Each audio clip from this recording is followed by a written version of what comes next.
Welcome to another edition of Carnivore Bites. I'm your host, Jeff Sherman, along with Dr. Eric Lopkin. Uh, Dr. Lopkin, you have some, I would consider, some disturbing news from the social media realm, which is coming up more and more, by the way, anyway, but this is particularly disturbing. Yes, in today's woke culture, corporations are hiring chief diversity officers to make sure that the companies are diverse and they're reaching out to different audiences. Well, Google's chief diversity officer, it turns out, had posted blog posts. Now, this was a while ago. They posted these blog entries back in 2007, but they just resurfaced over the last few days. And not only are these blog posts anti-Semitic, but they're bordering on outright hate speech. So what does Google do? Well, they removed him as chief diversity officer, but he's still working at Google. Now, if a Jew had posted these things about a black person, they'd have been fired immediately. But apparently it's okay in this world of diversity and woke to post hate speech against Jews. Well, yes.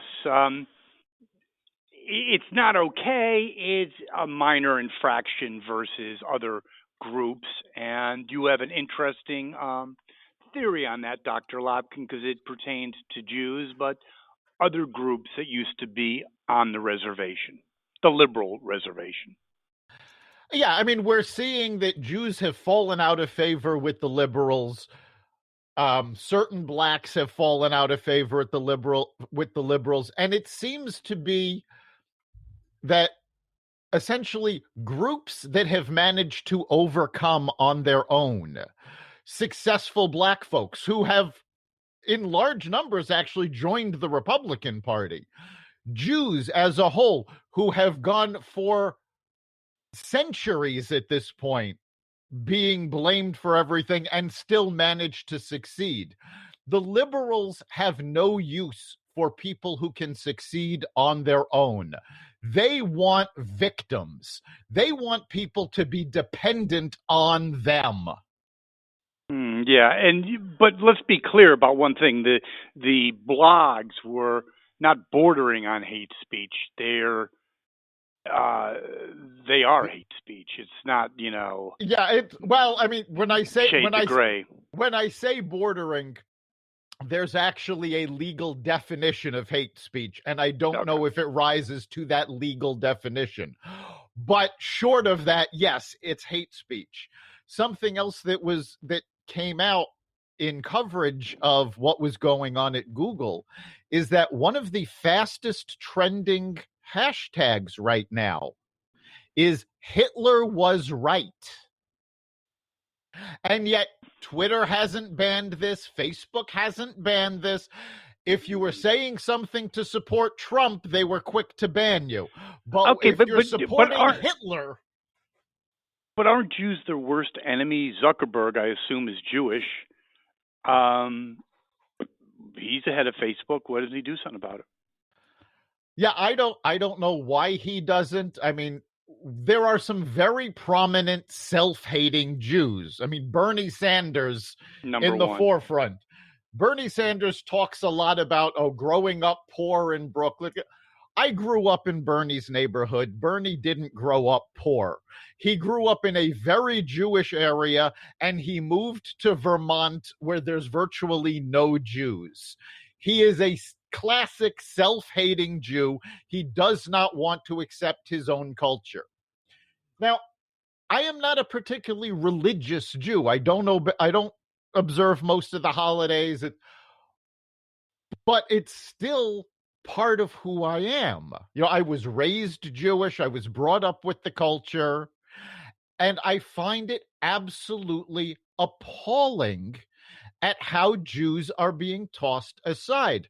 Now, if you were on social media or actually even watching TV over the last few days, you will have seen posts, commercials, all about Pride Month, because June is Pride Month and we've got to come out and support gay rights.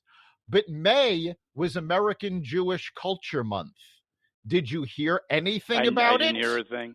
No. But I think it's bigger than this, Doctor. Like, I think it's gone to not just passive anti-Semitism, but active anti-Semitism on the left. Would you agree with that?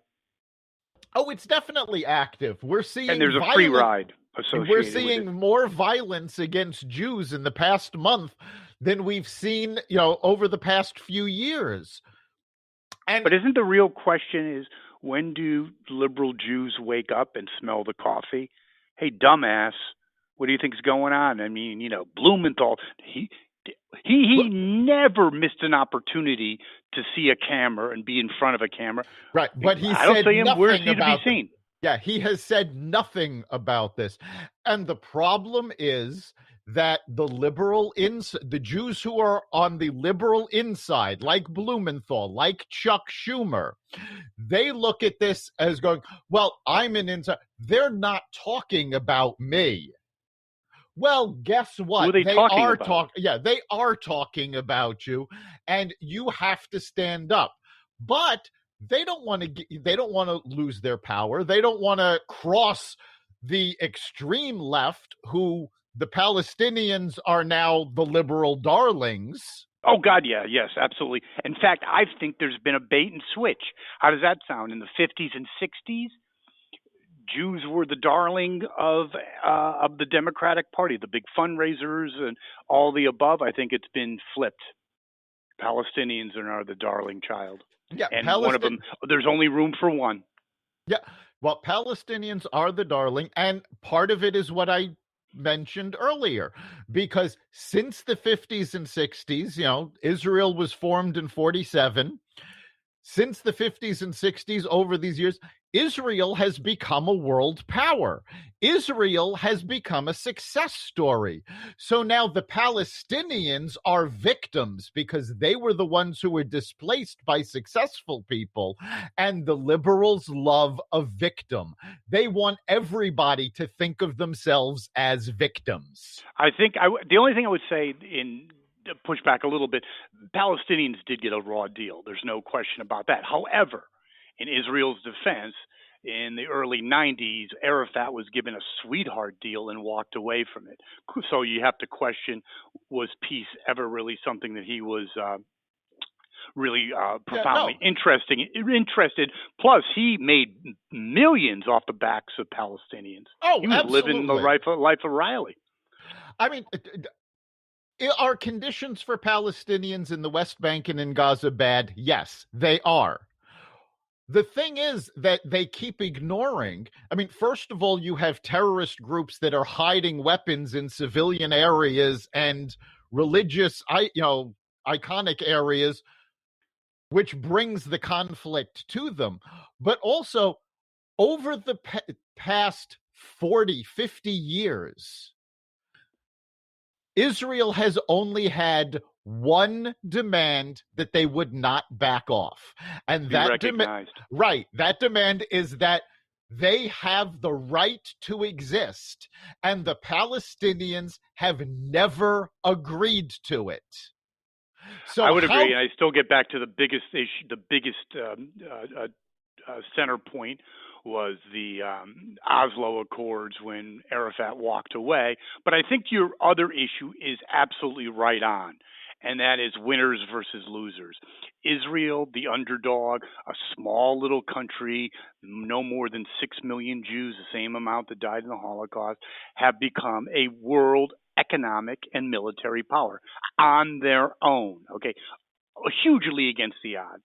Liberal Democrats loved Israel when they were a dependent nation on the United States and others. They're pretty much no longer in that. And then you see that, I want your comment because you're very good at this in terms of your insights.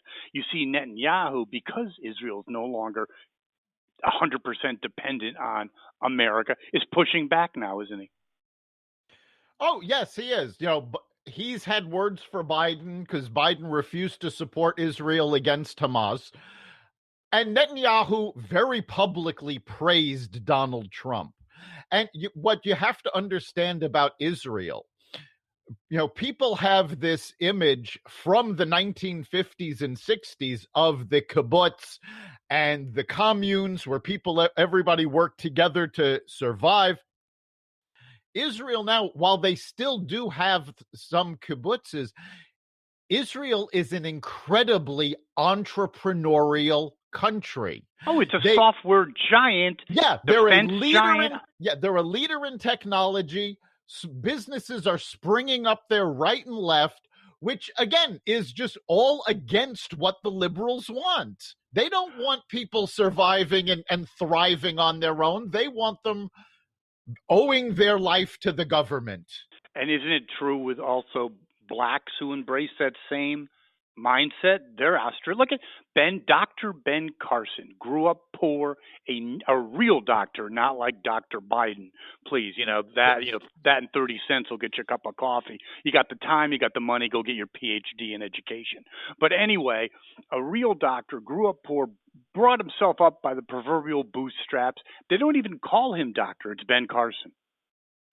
Yes, and that's very common of the liberals. They keep saying it's like, oh, well, just because some blacks have succeeded doesn't mean the rest aren't held down by racism. And actually, no, it does mean that, because they've shown you can rise above.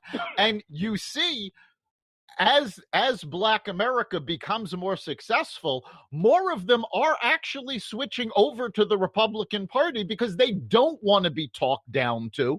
They don't want to be seen as victims. They are successful human beings. Yeah, I agree with you 100%, Dr. Lopkin. I'll throw one last concept out on the bites, kind of an extended version, but we're, I think, down a good road.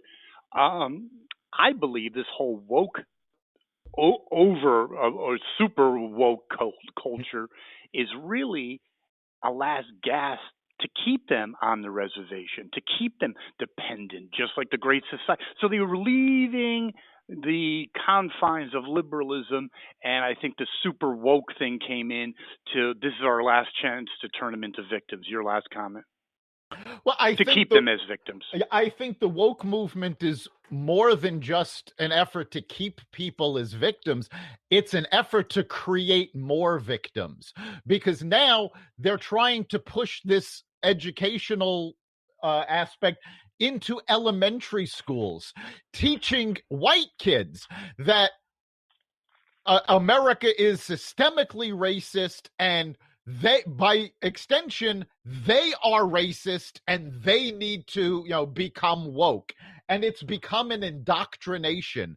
And you're seeing parents fighting this in school systems all over the country. And they should. And I think there is always unintended consequences. And I think in closing, the unintended consequences is there's going to be a huge, my prediction, huge pushback in this woke nonsense, because it's like the bridge too far. I think most of the silent majority are people, middle class, upper middle class, making a living.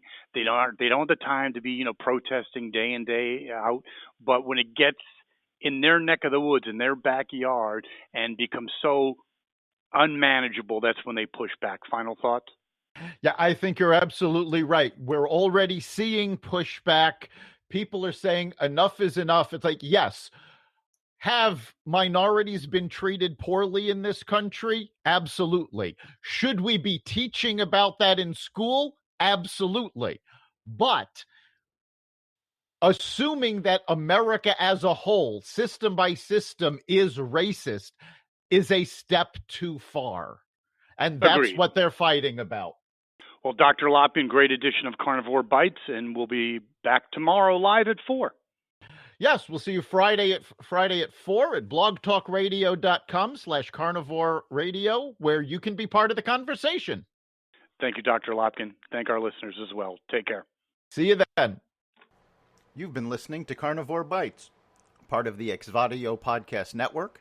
You can catch us every week on carnivoreradio.com, exvadio.com/podcasts, the Apple Podcast Store, Google Play, Spotify, iHeartRadio, and wherever you find podcasts.